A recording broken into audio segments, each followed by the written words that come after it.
Greetings everyone, welcome to my video. So one of the biggest things I've learned about myself from this module is just how much my past experiences have shaped the way that I move through the world.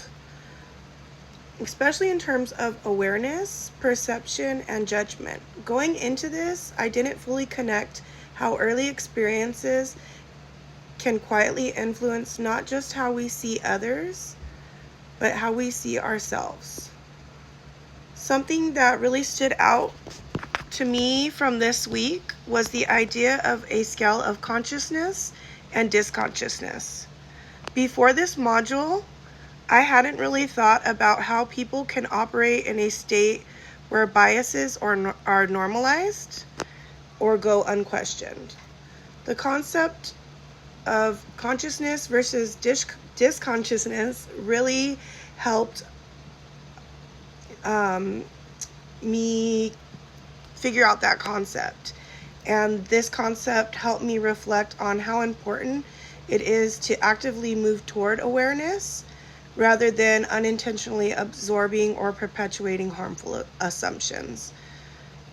A critical incident from my timeline that connects deeply to this is my experience growing up in a body that others perceived as more grown than I understood myself to be.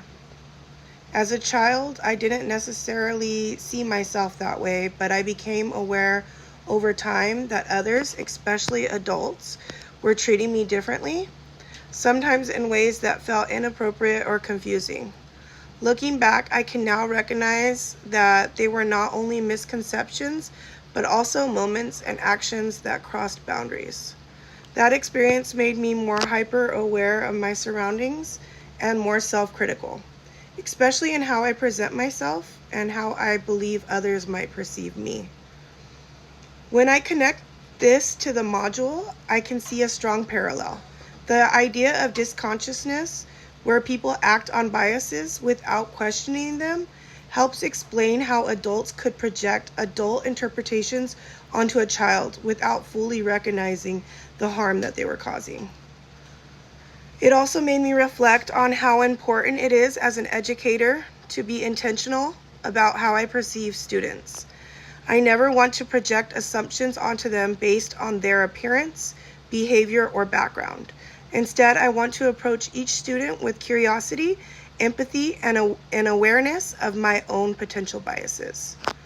In terms of a professional practice, this experience will push me to create a classroom.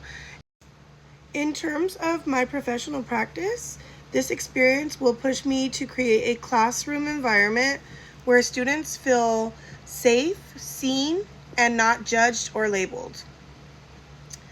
I will be more mindful of how students' identities are developing and how easily they can be impacted by the perceptions of adults.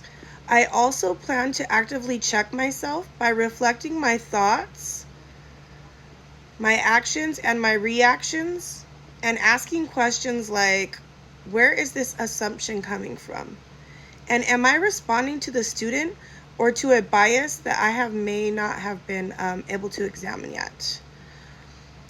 To guard myself against implicit bias and discriminatory practices, I will continuously engage in self-reflection. I will seek out professional development, and I will remain open to feedback. I think it's important to stay in the space of conscious awareness rather than assuming that good intentions are enough.